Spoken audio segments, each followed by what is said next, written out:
Shalom Bapak Ibu yang dikasihi oleh Tuhan, kita bersyukur kepada Tuhan jikalau pada hari ini kita bisa berkumpul kembali untuk datang beribadah kepada Tuhan. Maka sebelum memulai ibadah ini, saya mengundang jemaat untuk bangkit berdiri. Kita akan menyiapkan diri dengan masuk di dalam doa teduh. Doa teduh dimulai.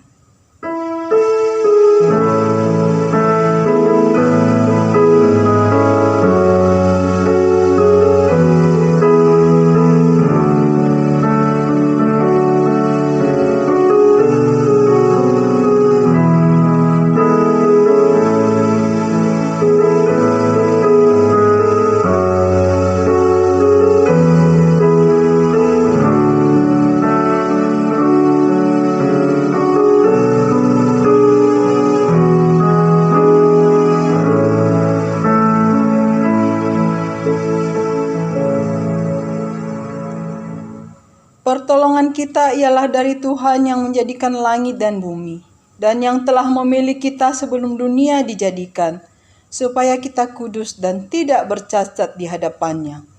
Kiranya Allah Bapa yang Maha Kasih, Juru Selamat kita Yesus Kristus, dan Penghibur kita Allah Roh Kudus, hadir dan memimpin ibadah ini dari awal sampai selesai. Amin. Dengan tetap berdiri, mari kita naikkan pujian kepada Tuhan dari PPK nomor 18, Besarlah Allahku. Ketiga baitnya kita nyanyikan bersama.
Mari kita masuk di dalam doa.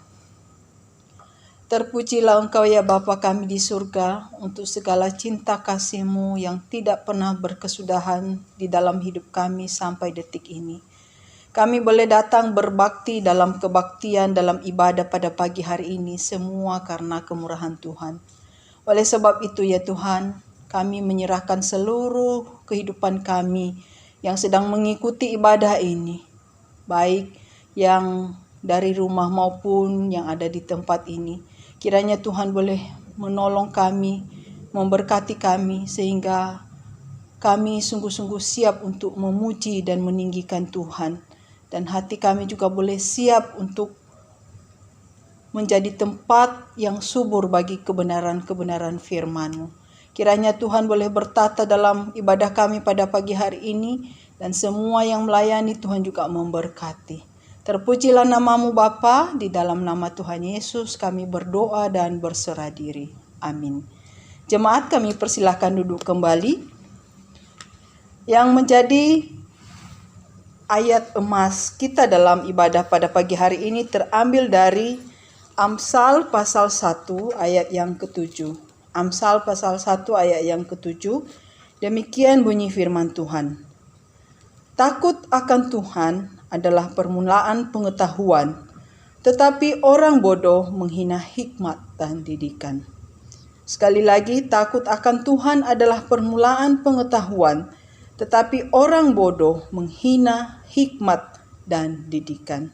Biarlah firman Tuhan ini sungguh bisa memberkati kita, sehingga kita menjadi orang-orang yang selalu takut akan Tuhan.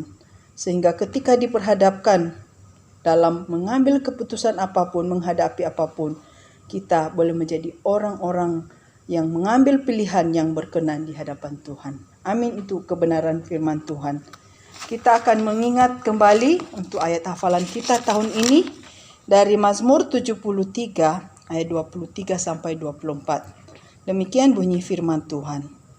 Tetapi aku tetap di dekatmu, engkau memegang tangan kananku, dengan nasihatmu engkau menuntun aku, dan kemudian engkau mengangkat aku ke dalam kemuliaan. Amin. Saya mengundang jemaat kembali untuk bangkit berdiri. Kita akan bersama-sama dengan seluruh orang percaya di muka bumi mengucapkan pengakuan iman kita di hadapan Tuhan. Pengakuan iman rasuli. Aku percaya kepada Allah, Bapa yang Maha Kuasa, Khalik langit dan bumi, dan kepada Yesus Kristus, Anaknya yang tunggal Tuhan kita, yang dikandung daripada Roh Kudus, lahir dari anak darah Maria, yang menderita sengsara di bawah pemerintahan Pontius Pilatus, disalibkan, mati dan dikuburkan, turun ke dalam kerajaan maut. Pada hari yang ketiga, bangkit pula dari antara orang mati, naik ke surga, duduk di sebelah kanan Allah, Bapa yang Maha Kuasa. Dan dari sana ia akan datang untuk menghakimi orang yang hidup dan yang mati. Aku percaya kepada Roh Kudus, gereja yang kudus dan am, persekutuan orang kudus, pengampunan dosa, kebangkitan daging, dan hidup yang kekal. Amin. Jemaat dipersilahkan duduk kembali. Kita akan masuk di dalam doa syafaat.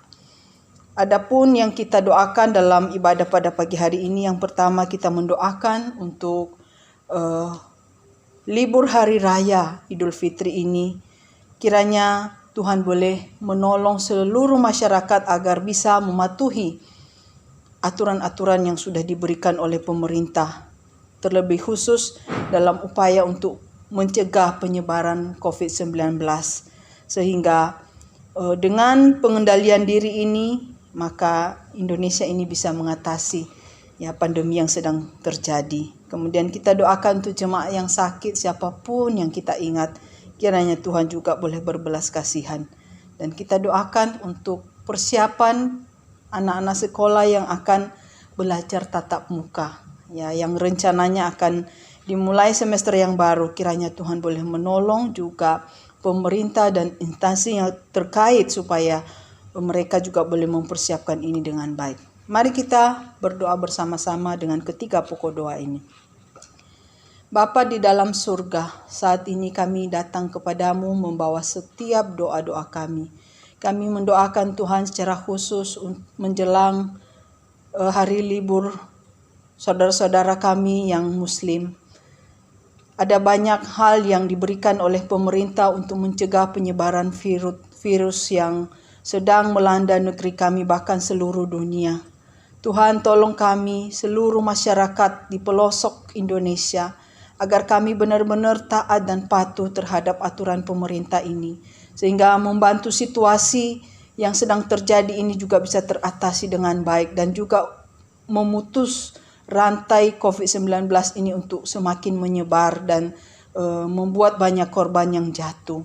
Kami mohon Tuhan, kiranya Engkau boleh menolong seluruh masyarakat yang ada, supaya kami boleh memiliki kesadaran yang baik dan kami boleh patuh terhadap peraturan perintah dari pemerintah kami.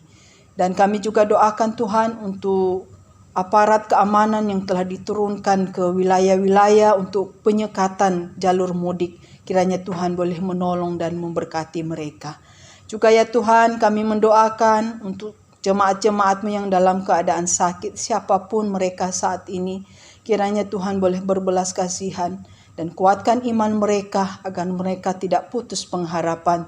Tetapi sungguh-sungguh mereka percaya bahwa Tuhan pasti menolong dan memberikan mereka kasih karunia-Mu, sehingga jemaat-jemaat-Mu yang sedang lemah tubuh ini bisa dipulihkan kembali. Kuatkan dan teguhkan iman mereka. Kami juga doakan Tuhan di mana pemerintah mencanangkan untuk anak-anak yang sedang sekolah, mulai dari tingkat SD sampai mahasiswa, di mana semester baru nanti akan ada pembelajaran tatap muka karena anak-anak sudah selama 1 tahun di rumah dan mereka jenuh menghadapi situasi yang ada. Kiranya Tuhan boleh memberkati persiapan yang sedang dilaksanakan saat ini. Juga sekolah-sekolah yang akan melaksanakan pembelajaran ini. Kiranya Tuhan boleh memberkati. Juga berikan kesehatan kepada anak-anak kami semua, secara khusus yang ada di KPK Sidoarjo, agar mereka nanti di semester yang baru boleh siap untuk melakukan pembelajaran tatap muka ini. Terima kasih Tuhan, ini doa dan permohonan kami. Kiranya Engkau yang menyempurnakan sehingga doa kami ini Tuhan boleh sesuai dengan kehendak-Mu. Di dalam nama Tuhan Yesus kami berdoa dan mengucap syukur. Amin.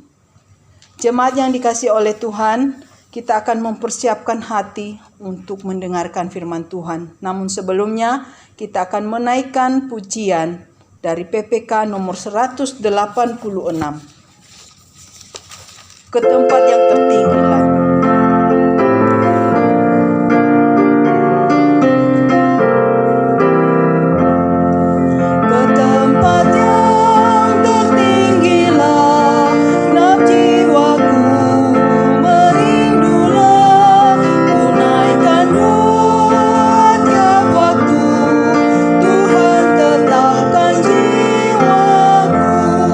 Tuhan tetapkan jiwaku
Shalom, selamat pagi jemaat yang dikasihi oleh Tuhan.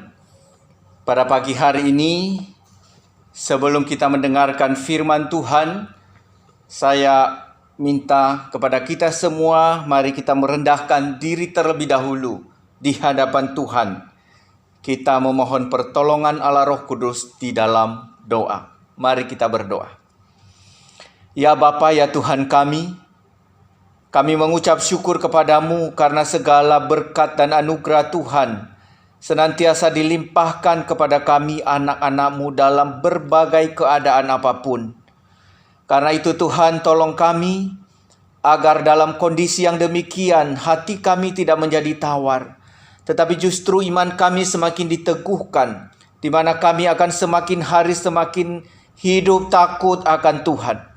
Dengan demikian kami beroleh kekuatan, kami beroleh pengendalian daripada Allah yang mampu menolong kami di tengah-tengah situasi yang demikian, yang kemungkinan besar akan membuat kami begitu gampang untuk emosional, begitu gampang untuk mengambil keputusan yang salah. Tetapi kami percaya bahwa Tuhan adalah perisai kami, Tuhan adalah penolong kami di tengah-tengah ketidakberdayaan kami. Kami mau datang kepada Tuhan dan Tuhan pasti akan memberikan kami kekuatan, pemulihan, serta sukacita untuk menghadapi segala keadaan apapun. Berkati pemberitaan firman Tuhan ini, agar kami semua benar-benar diteguhkan kembali oleh firman Allah, sehingga kami menjadi orang Kristen. Bahkan lebih khusus menjadi seorang wanita Kristen yang sungguh-sungguh memiliki hikmat Allah. Di dalam nama Tuhan Yesus kami berdoa dan berserah. Amin. Saudara-saudara yang dikasihi oleh Tuhan, hari ini kita akan melanjutkan tema serial kita. Khususnya di dalam bulan Mei ini kita akan merenungkan tema-tema mengenai wanita. Bukan dalam arti bahwa karena yang dibicarakan adalah wanita maka laki-laki tidak perlu dengar. Ya, bukan itu. Tetapi memang pada bulan ini secara khusus kita akan mengupas dan menjelaskan serta merenungkan bagaimana seorang wanita yang Allah inginkan, atau bagaimana seorang wanita Kristen hidup di hadapan Tuhan. Itulah yang akan kita renungkan bersama-sama. Nah saudara, hari ini kita akan merenungkan satu tema, yaitu wanita yang penuh hikmat. Ya, minggu lalu kita sudah merenungkan tentang wanita yang lemah lembut dan tentram. Hari ini kita akan merenungkan tema wanita yang penuh hikmat. Mari kita membaca dari kitab 1 Samuel pasal 25 ayat yang kedua sampai ayatnya yang ke-44. Namun saya akan baca sampai pada ayat 11 saja, ya. 1 Samuel pasal 25 ayat yang kedua sampai ayatnya yang ke-11, demikian bunyi firman Tuhan. Ketika itu ada seorang laki-laki di Maon yang mempunyai perusahaan di Karmel. Orang itu sangat kaya. Ia mempunyai 3.000 ekor domba dan 1.000 ekor kambing. Ia ada di Karmel pada pengguntingan bulu domba-dombanya. Nama orang itu Nabal dan istrinya Abigail. Perempuan itu bijak dan cantik, tetapi laki-laki itu kasar dan jahat kelakuannya. Ia seorang keturunan Kaleb. Ketika didengar Daud di padang gurun bahwa Nabal sedang menggunting bulu domba-dombanya, maka Daud menyuruh 10 orang dan kepada orang-orang itu Daud berkata, "Pergilah ke Karmel dan temuilah Nabal. Tanyakanlah keselamatannya atas namaku dan sampaikanlah salam ini kepadanya. Selamat, selamatlah engkau, selamatlah keluargamu, selamatlah segala yang ada padamu. Baru-baru ini aku mendengar bahwa engkau mengadakan pengguntingan bulu domba. Adapun gembala-gembalamu yang ada dengan kami tidak kami ganggu dan tidak ada sesuatu yang hilang daripada mereka selama mereka ada di Karmel. Tanyakanlah kepada orang-orangmu. Mereka tentu akan memberitahukan kepadamu, sebab itu biarlah orang-orang ini mendapat belas kasihanmu. Bukankah kami ini datang pada hari raya? Berikanlah kepada hamba-hambamu ini dan kepada anak-anakmu Daud.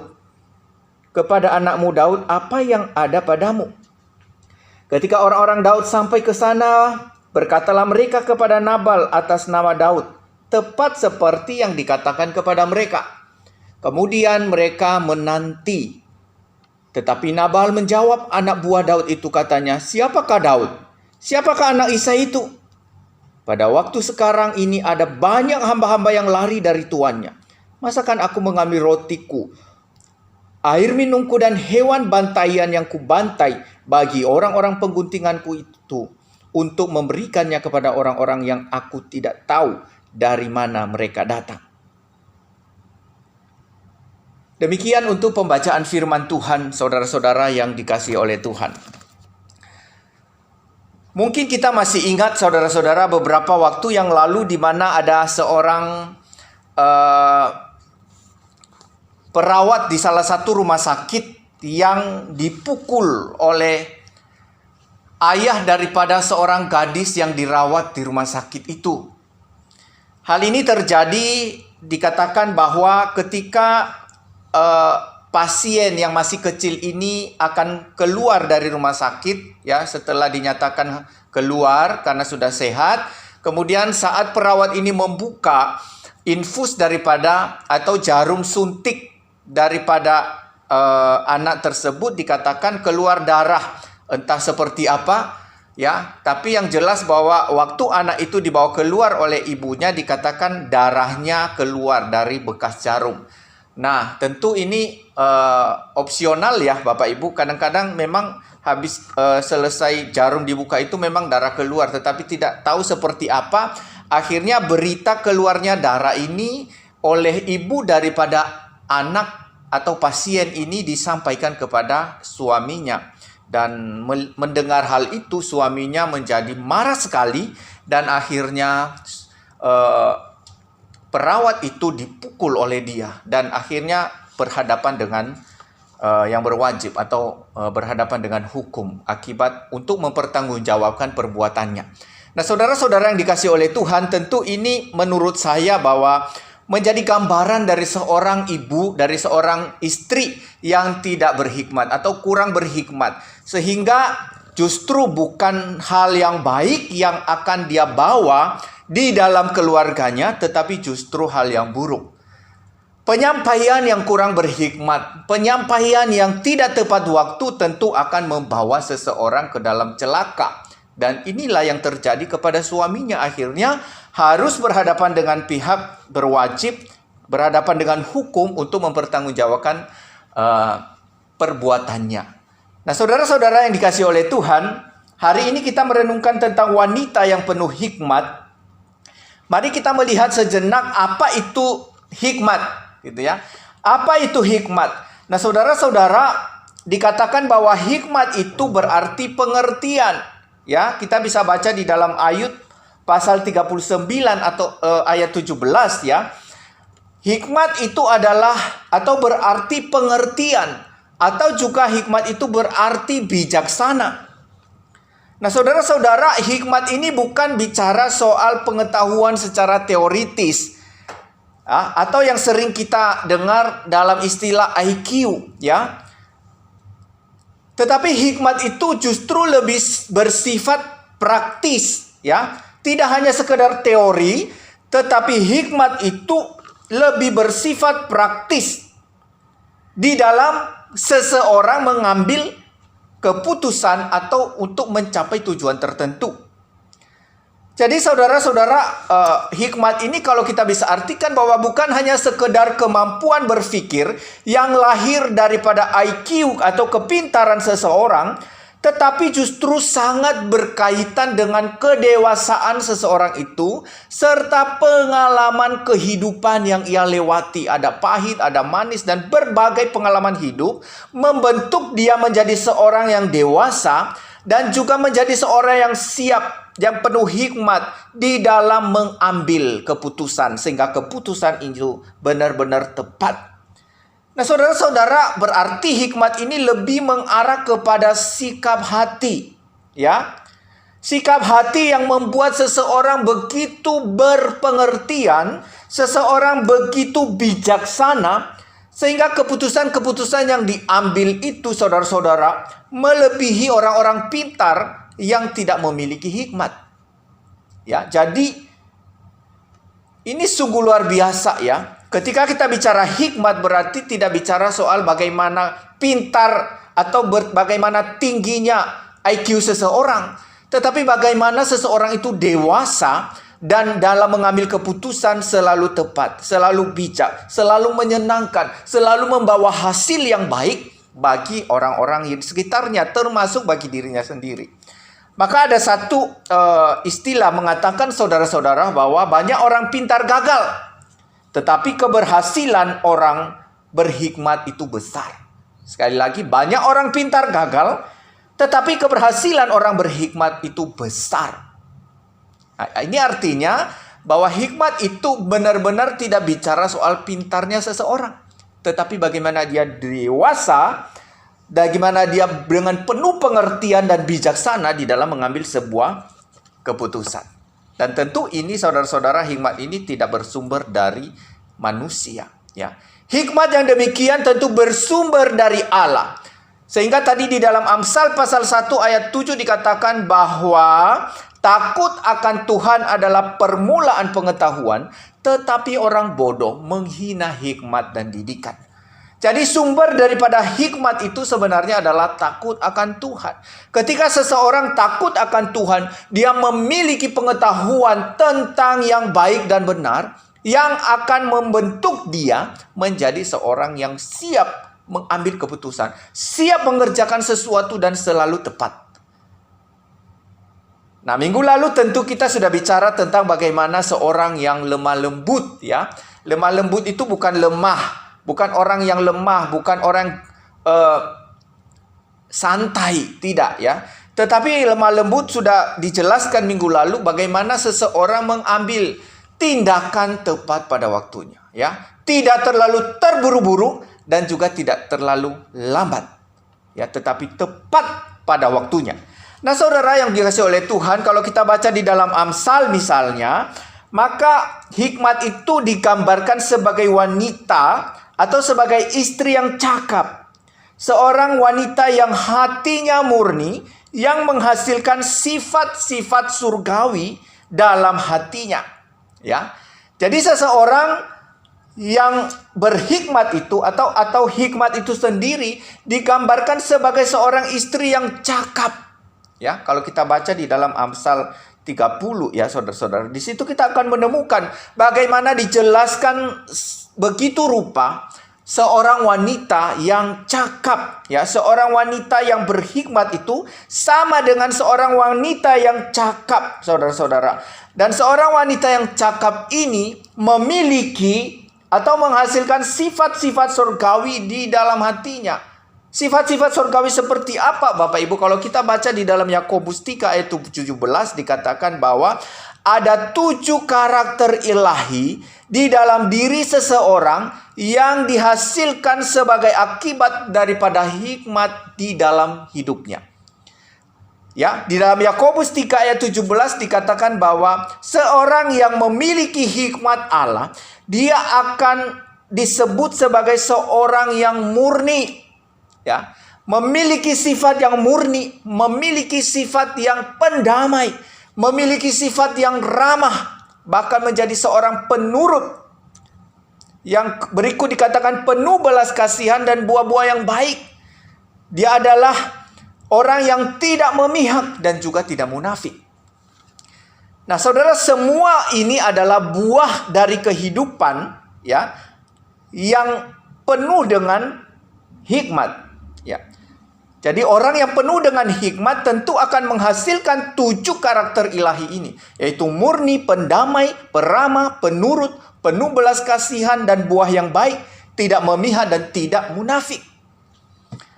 Nah, saudara-saudara, seorang wanita yang berhikmat pasti, ya, atau sudah pasti akan membangun rumah tangganya di atas 7 pilar ini. Yaitu tadi di dalam Yakobus 3 ayat 7. Wanita yang cakap, wanita yang berhikmat, dia akan benar-benar mendasari seluruh kehidupannya, membangun rumah tangganya di atas 7 pilar ini. Nah, saudara, Kalau kita meneruskan misalnya membaca di dalam Amsal pasal 2, di sana dikatakan bahwa kita itu diperintahkan untuk mencari hikmat, untuk mencari pengertian, untuk mencari kepandaian. Ya. Karena apa dikatakan bahwa hikmat itu adalah perisai, dia adalah penjaga dan pemelihara, maka kita harus mengejarnya dan harus membungkus diri dengan hikmat itu. Karena hikmat akan menjaga kita agar tidak menjadi wanita yang bodoh, ya. Atau agar kita tidak menjadi wanita yang penuh dengan tipu muslihat dan hati yang begitu jahat. Maka saudara-saudara, dicatat di dalam Amsal 14 ayat 1 dikatakan bahwa perempuan yang bijak mendirikan rumahnya, tetapi yang bodoh meruntuhkannya dengan tangannya sendiri. Jadi di sana dibandingkan bahwa orang yang berhikmat atau perempuan yang berhikmat akan mendirikan rumahnya. Tetapi perempuan yang bodoh justru dia akan menghancurkan rumahnya sendiri dengan tangannya sendiri. Apa artinya saudara-saudara bahwa wanita tidak sedang dianjurkan untuk membangun rumah secara fisik. Tetapi ini bicara soal bagaimana kehadiran seorang wanita di dalam sebuah rumah tangga. Dia akan membangun atau merusak. Jika dia tidak menghasilkan karakter yang dicatat di dalam Yakobus 3 ayat 17 tadi, tentu tidak akan bisa membangun sebuah rumah tangga yang baik. Tetapi bila seorang wanita benar-benar dengan rendah hati membangun rumahnya, rumah tangganya di atas 7 karakter itu, maka itu yang akan membangun dia untuk benar-benar hidup menjadi berkat di tengah-tengah keluarganya. Nah, saudaraku yang dikasihi oleh Tuhan, tetapi sayangnya justru Alkitab mencatat juga bahwa tidak semua wanita di dalam Alkitab itu memilih jalan hikmat, ya. Tidak semua wanita itu memilih jalan hikmat, walaupun sebenarnya mereka mengerti sekali bahwa akibat daripada ketiadaan hikmat itu justru membawa kesulitan, membawa kesusahan di dalam kehidupan rumah tangga. Tetapi justru banyak wanita juga yang memilih jalan yang tidak hikmat. Ada beberapa wanita yang justru menunjukkan diri sebagai orang yang tidak berhikmat. Mereka yang menjadi wanita yang pemarah misalnya. Menjadi wanita yang suka ngomel. Menjadi wanita yang suka bertengkar. Suka mencari-cari kesalahan. Menjadi wanita yang tidak menyenangkan. Ya. Dan Amsal pasal 21 ayat 19 dikatakan saudara-saudara, lebih baik tinggal di padang gurun daripada tinggal dengan perempuan yang suka bertengkar dan pemarah. Ya, lebih baik tinggal di padang gurun daripada tinggal dengan perempuan yang suka bertengkar dan pemarah. Nah, tentu ini menjadi perenungan bagi kita saudara-saudara, bagaimana di zaman kita ini bisa menjadi seorang wanita yang benar-benar menyenangkan Tuhan. Wanita yang benar-benar memiliki hikmat dari Allah. Sehingga oleh kehadiran kita, baik di dalam keluarga khususnya, maupun dimanapun Allah tempatkan kita, di tempat pekerjaan, di gereja, di lingkungan kita, benar-benar menjadi seorang wanita yang dapat dipakai Allah untuk menjadi berkat. Itu menjadi cara hidup kita, itulah yang sedang kita kejar dan menjadi panggilan kita sebagai seorang wanita Kristen. Nah, saudaraku yang dikasihi oleh Tuhan, di dalam nats yang kita baca tadi, kita menemukan di sana ada seorang tokoh wanita yang bernama Abigail, ya. Abigail ini adalah seorang wanita yang menikah dengan seorang laki-laki yang ternyata tidak baik. Walaupun laki-laki ini adalah laki-laki yang kaya, tetapi justru di sana kita menemukan bahwa laki-laki yang kaya ini dia berbuat semena-mena. Dia berbuat sesuka hatinya. Dia bahkan memiliki karakter yang begitu buruk. Tentu ini menjadi pergumulan tersendiri bagi seorang istri yang bernama Abigail. Memang saudara-saudara, Alkitab tidak memberi kita banyak informasi tentang latar belakang dan silsilah Abigail ini. Tetapi kita melihat bahwa dijelaskan di sana bahwa wataknya atau sifat daripada Abigail ini benar-benar seorang wanita yang baik, ya. Dikatakan tadi bahwa dia seorang perempuan yang bijak dan cantik. Dia seorang perempuan yang bijak, penuh hikmat. Dia seorang perempuan yang cantik.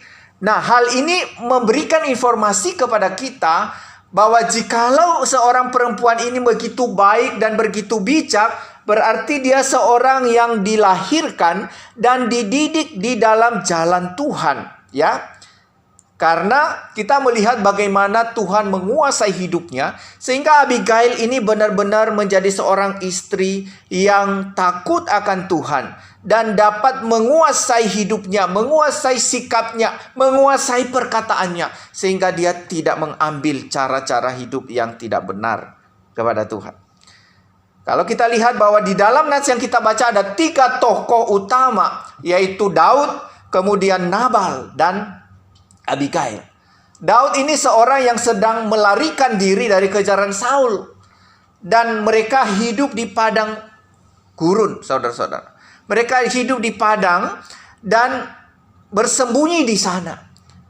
Walaupun dikatakan bahwa ada banyak tentara-tentara yang mengikuti Daud juga karena dia sedang dikejar-kejar oleh Saul.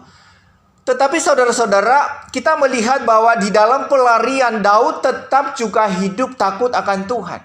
Dia berkata bahwa ketika orang-orang atau gembala-gembala daripada Nabal ini berada di sana dan tentara-tentara Daud juga ada di sana, hamba-hambanya Daud ada di sana.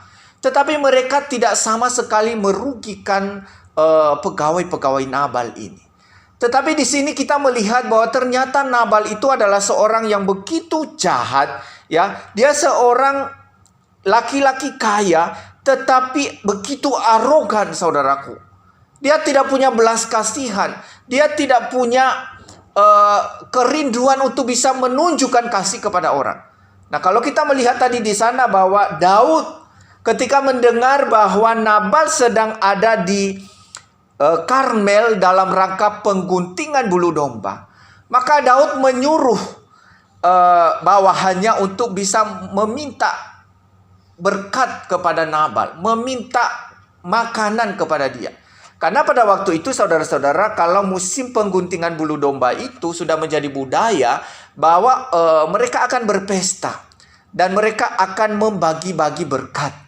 Tetapi kita melihat bahwa justru ketika Daud menyuruh orang-orangnya kepada Nabal, apa yang didapatkan dari Nabal justru dia menghina Daud dan dia berkata, "Siapakah Daud? Siapakah anak Isai itu?" Ya, bahkan dikatakan bahwa pada waktu sekarang ada banyak hamba-hamba yang melarikan diri dari tuannya.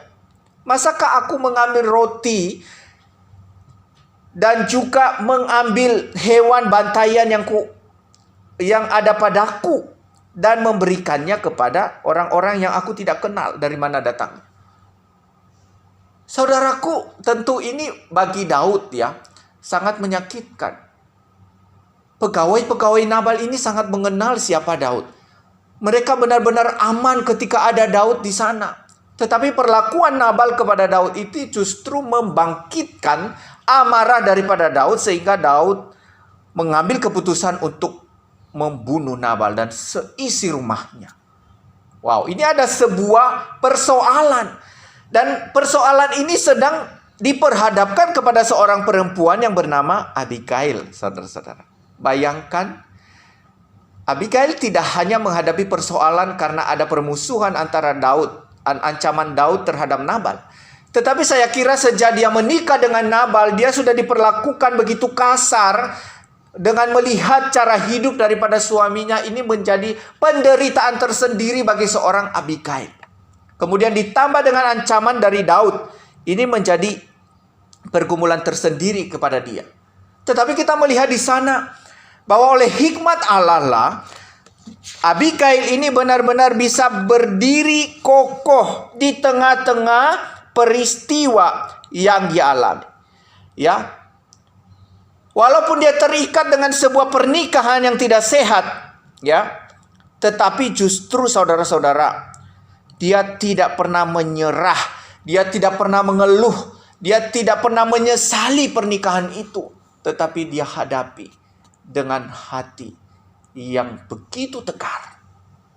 Saudara, ini mengingatkan kita agar kita juga tidak hanya mencari orang kaya ketika kita mau nikahkan anak kita. Ya. Acap kali anak kita bisa menderita bukan karena pasangannya tidak punya apa-apa, tetapi justru penderitaan anak-anak kita, khususnya anak perempuan, itu karena kita tidak mengenal siapa orang yang ia nikahi. Oke, secara kekayaan dia punya banyak, tetapi dia miskin hati, miskin perasaan, sehingga dia bisa memperlakukan anak kita dengan tidak baik. Karena itu saudara-saudara, karakter ini sangat penting. Seorang Nabal yang begitu jahat, tetapi karena dia menemukan seorang perempuan yang baik, ini menjadi pertolongan bagi dia. Ketika ancaman itu datang, maka Abigail yang baik, yang bijaksana ini benar-benar bisa mengambil keputusan dengan begitu bijaksana, sehingga dendam Daud itu tidak sampai dilampiaskan kepada suaminya, ya, yang bernama Nabal ini. Ini menjadi sebuah keuntungan sebenarnya ketika seorang Nabal ini menikah dengan seorang perempuan yang baik, yang bijaksana. Nah, saudaraku yang dikasihi oleh Tuhan, tetapi bagi Abigail kita bisa mengerti keadaannya bahwa ini bukan sebuah kebahagiaan bagi dia. Ini adalah hal yang begitu buruk, bahkan sangat buruk bagi dia. Tetapi kebijaksanaannya membawa dia kepada satu kehidupan yang tetap tegar, tetap kuat, tetap bisa menghadapi persoalannya dengan tidak menyerah. Saudaraku, banyak tokoh yang kita temukan juga di dalam Alkitab. Esther misalnya, dia seorang perempuan yang begitu kuat, ya, begitu bijaknya, begitu memperoleh kekuatan daripada Tuhan karena dia sungguh-sungguh tunduk kepada Tuhan. Dan inilah menjadi gambaran bagi kita, termasuk kepada Abigail ini. Nah, saudaraku yang dikasihi oleh Tuhan, lalu apa yang bisa kita pelajari dari seorang Abigail ini? Untuk kita bisa menarik benang merah bahwa jikalau seorang wanita yang seperti ini mendapatkan belas kasihan Tuhan, mendapatkan pertolongan Tuhan, sekalipun pada akhirnya dia harus menelan pil pahit dalam hidupnya. Dia menikah dengan seorang laki-laki dan tidak ada kebahagiaan di dalamnya. Tetapi saudaraku, di dalam perjalanan hidup seorang Abigail itu, dia bisa memberikan keharuman. Dia bisa menurunkan, memberikan daya tarik tersendiri, bahkan berkat bagi kita sampai hari ini. Apa yang menjadi berkat bagi kita sebagai wanita-wanita Kristen hari ini? Ketika kita melihat pribadi daripada Abigail yang benar-benar telah menundukkan dirinya di hadapan Tuhan, kita menemukan di sana bahwa Abigail adalah seorang yang takut akan Tuhan. Pertama-tama yang bisa kita pelajari dari Abigail adalah dia seorang wanita yang takut akan Tuhan. Seorang wanita yang benar menundukkan dirinya di hadapan Tuhan. Dan akibat daripada penundukan itu dikatakan dia beroleh hikmat. Hikmat yang terus memberikan jalan keluar bagi dia, memberikan semangat, memberikan pertolongan, memberikan dia dinding penutup saat-saat dia mengalami kehidupan yang tidak enak. Hikmat Tuhan akibat daripada dia menundukkan dirinya kepada Tuhan, dia beroleh hikmat itu. Dan hikmat itulah yang telah membawa dia kepada sebuah kemenangan, sekalipun ini mustahil terjadi. Bayangkan, dia berada di dalam cengkeraman sang suami yang begitu jahat. Apalagi wanita pada waktu itu tentu tidak bisa punya pengaruh yang besar, ya, karena dia berada di bawah kekuatan suami yang tidak takut akan Tuhan. Tetapi saudaraku yang dikasihi oleh Tuhan, ternyata takut akan Tuhan itu membawa pengertian, membawa pengetahuan, membawa pembelaan tersendiri bagi seorang Abigail. Sehingga dengan penuh hikmat dia berjalan menguasai seluruh kondisi yang ada.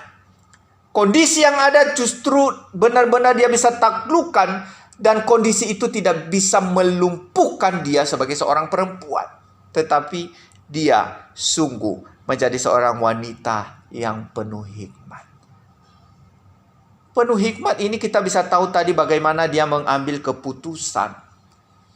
Mengambil keputusan ketika dia mendengar kepada hamba-hamba suaminya ini bahwa Daud begitu tersinggung dengan perkataan suaminya yang telah menghina Daud. Dan akibatnya Daud sedang merencanakan dan menuju kepada Nabal untuk membunuh Nabal dan seisi rumahnya. Hanya karena perkara makanan. Nabal bukan orang yang tidak bisa memberi. Dia punya banyak. Tetapi karena keegoisan, kesombongan, kecongkakan, kejahatan yang ada di dalam hatinya menguasai hidupnya. Bahkan kemungkinan besar dia tahu betul bahwa Daud ini seorang pelarian yang sedang dikejar-kejar oleh Saul. Dan mungkin Nabal ini juga sedang setuju dengan cara-cara daripada Saul. Maka dia menjadi salah seorang yang merendahkan Daud. Saudaraku yang dikasihi oleh Tuhan, akibatnya mendatangkan celaka bagi dirinya sendiri. Tetapi seorang Abigail yang takut akan Tuhan, yang penuh hikmat, justru mengambil tindakan yang tepat.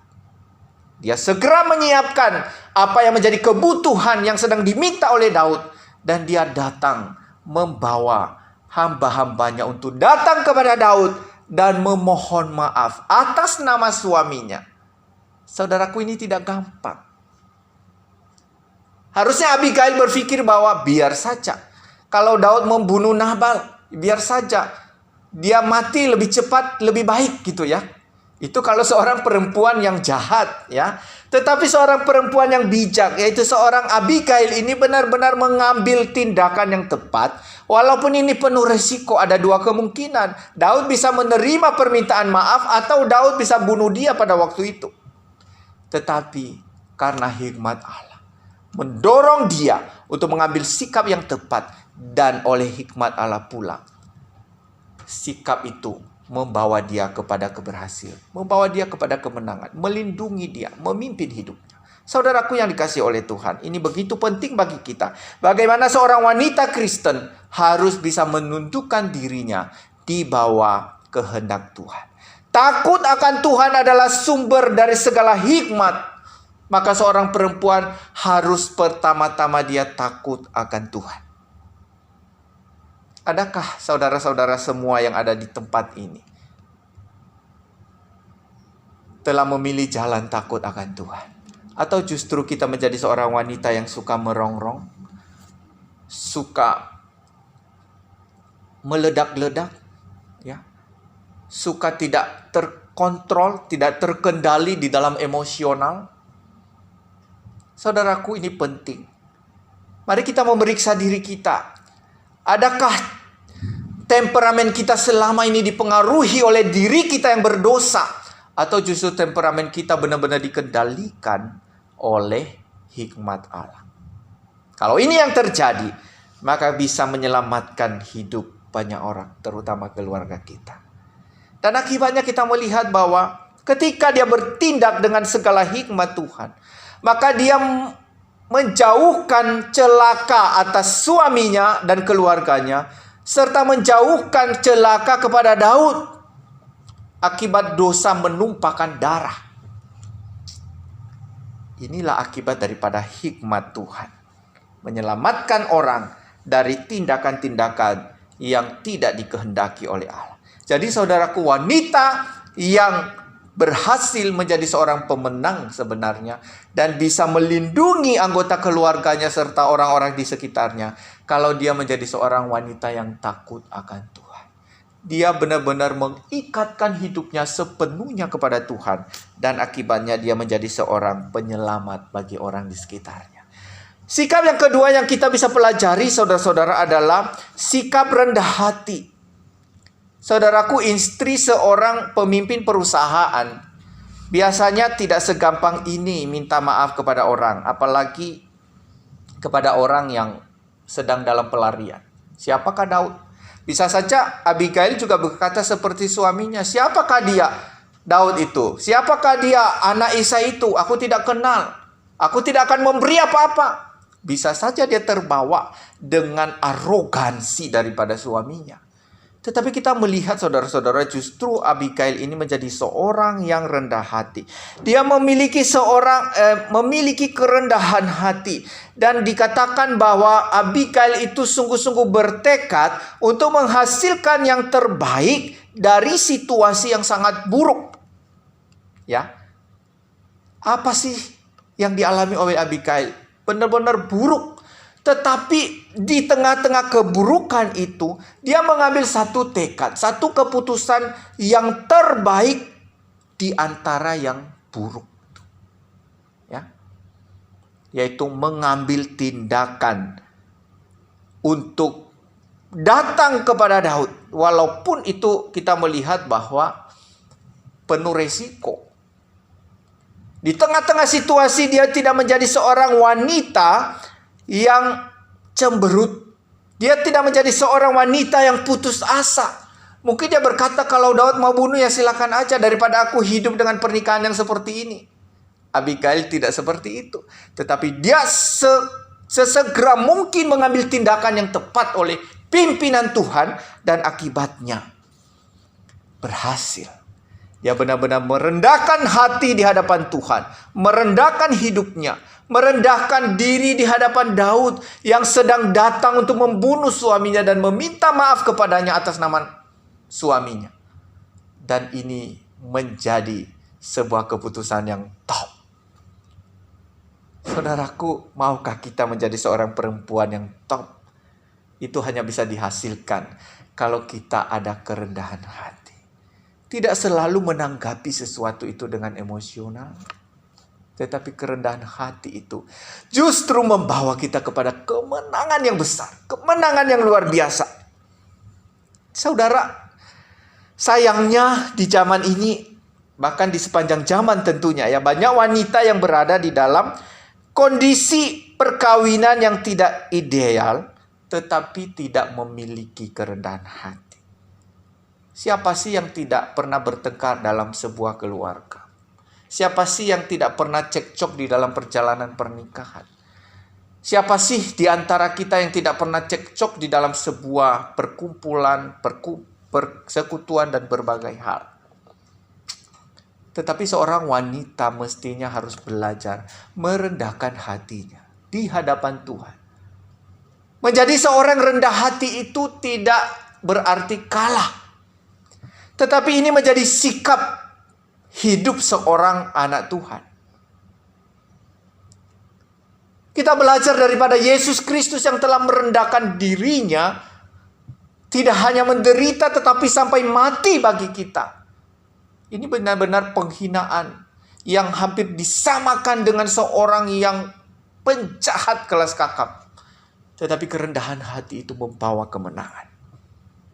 Banyak wanita-wanita, termasuk wanita Kristen, di dalam ketidakbahagiaan di dalam rumah tangga, dalam keluarga, dalam kelompok apapun saudara-saudara, justru mengambil keputusan-keputusan yang justru memimpin mereka kepada kepahitan. Memimpin mereka kepada kebencian, dan kebencian itu memimpin mereka kepada ketiadaan harapan. Dan akhirnya menjerumuskan mereka kepada lubang depresi. Ya, stres-stres sendiri. Karena apa? Dia awalnya tadi berpikir, enak aja, aku kok bisa direndahkan seperti ini. Tetapi justru sikap arogansi itu membuat dia berada di dalam jalur depresi. Adanya kepedihan, adanya ketidakbahagiaan, sehingga terus-menerus terjadi percekcokan. Saudaraku, mari kita menyadari ini. Kerendahan hati tidak selalu menunjukkan kekalahan kita. Tetapi kerendahan hati kita justru akan menyelamatkan kita dari tindakan-tindakan yang tidak tepat. Inilah hikmat. Ketika seseorang berhikmat, dia akan menjadi seorang yang rendah hati. Sekaligus dia menjadi orang yang begitu berani. Maka poin yang ketiga yang kita bisa belajar daripada Abigail ini adalah dia memiliki keberanian yang begitu luar biasa. Dia tidak berhenti dan meratapi nasib, tetapi dia terus bergerak maju di dalam pimpinan Tuhan, sehingga akhirnya dia memenangkan pertarungan ini. Saudaraku, dia lihat suaminya yang jahat. Harusnya dia bisa berkata kapok.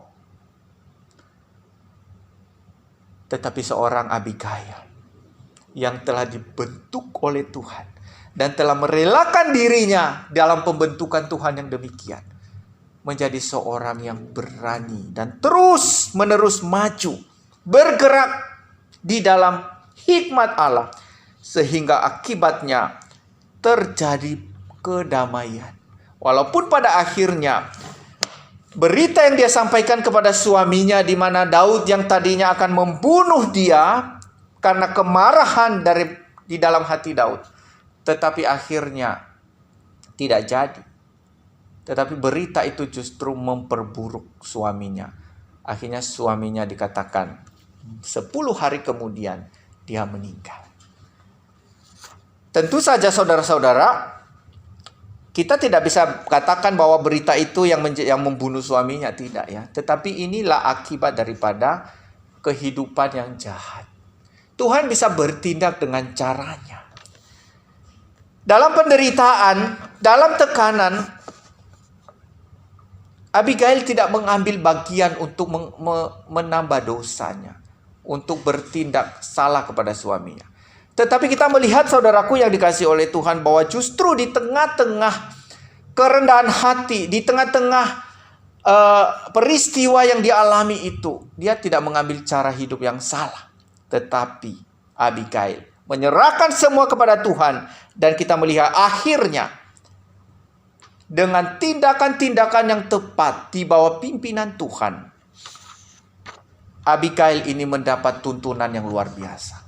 Saudaraku yang dikasihi oleh Tuhan, mari kita menjadi seorang wanita yang bijaksana, agar kita tidak salah jalan, agar kita tidak menjadi seorang yang gagal di dalam pernikahan, menjadi seorang wanita yang sia-sia dan tidak berguna, tetapi menjadi seorang wanita Allah yang penuh hikmat.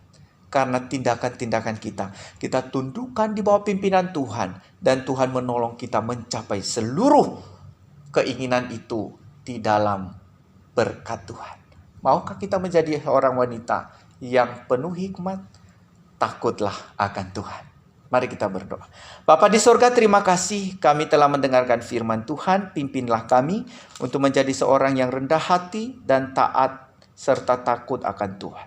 Terpuji namamu Bapa. Dalam nama Tuhan Yesus kami berdoa. Amin.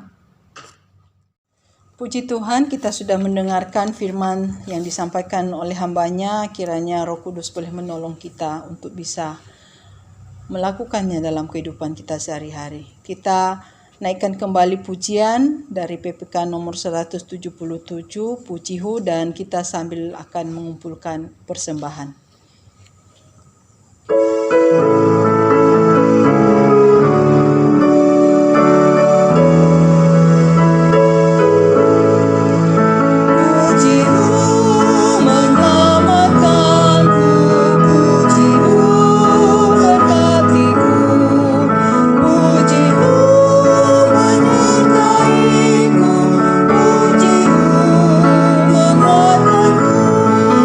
Pujihu, sang yang indah.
kita masuk di dalam doa persembahan.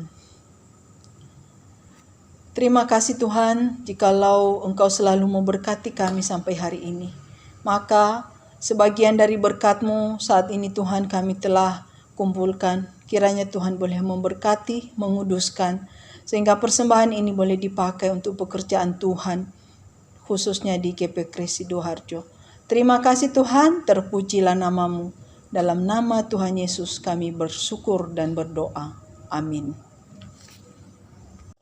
Jemaat yang dikasihi oleh Tuhan, mari kita akan mengakhiri kebaktian kita pada pagi hari ini. Saya undang jemaat untuk berdiri. Kita akan naikkan doxolog.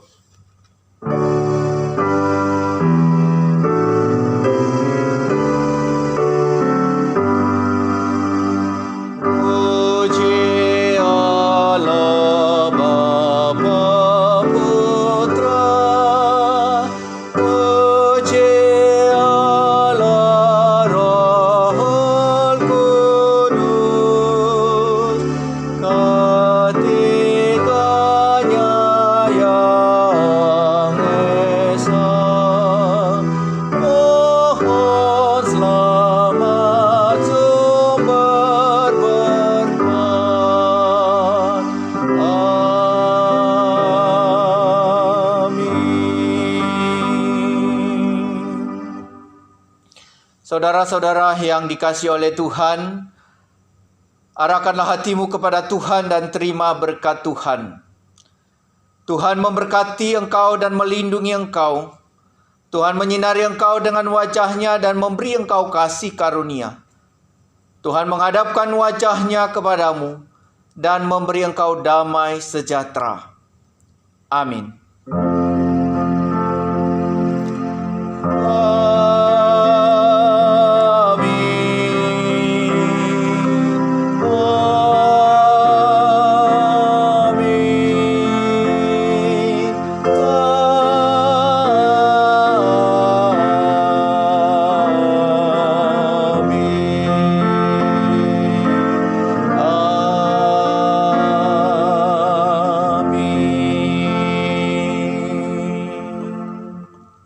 Jemaat silakan duduk, silakan berdoa teduh.